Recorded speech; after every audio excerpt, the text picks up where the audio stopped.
Most of us see the change of seasons through our windshields. Weather is only something we worry about on the way to work. Few people work outside anymore. Fewer still rely on the weather to make a living. But the farmer has been so tied to the seasons, he has developed a wealth of weather lore that dates back 4,000 years. To get the temperature, he learned to count the crickets' chirps. Add 37 to the number of chirps in 15 seconds. To get the forecast, he watched the insects. Ants traveling in a straight line meant a storm was coming. Ducks quacking called for rain.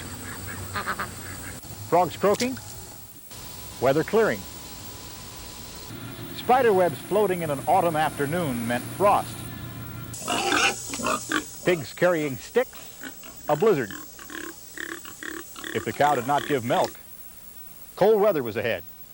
So it is no wonder then that the most accurate weather station in this country is not in New York or Los Angeles. It's here in Crab Orchard, Tennessee.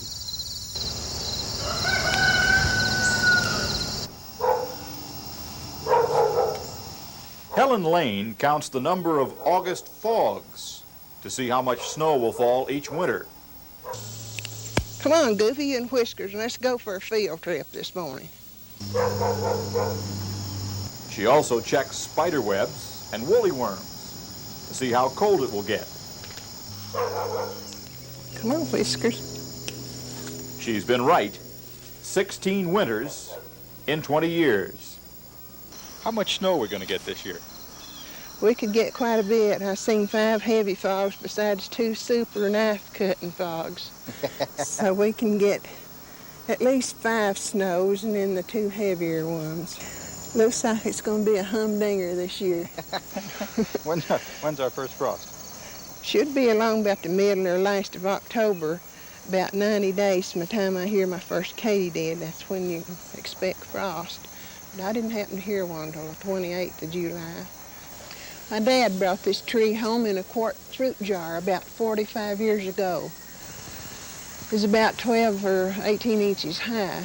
He always taught me that the leaves on the trees was a good indicator. Many times you can't see the skyline through them, but this year you can, so maybe it won't be as cold.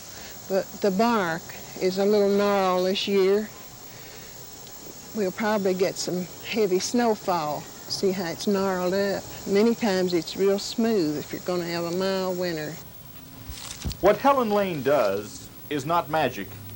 She simply observes the rhythms of life around her. The folks in Crab Orchard have come to rely on Helen's wisdom. Few people have the time to examine nature as closely as Helen Lane. But they can keep an eye on Helen. Before this winter's over, we may be burning corn shucks. Looks like it's going to be a rough one. For today, Bob Dotson, NBC News, in Crab Orchard, Tennessee.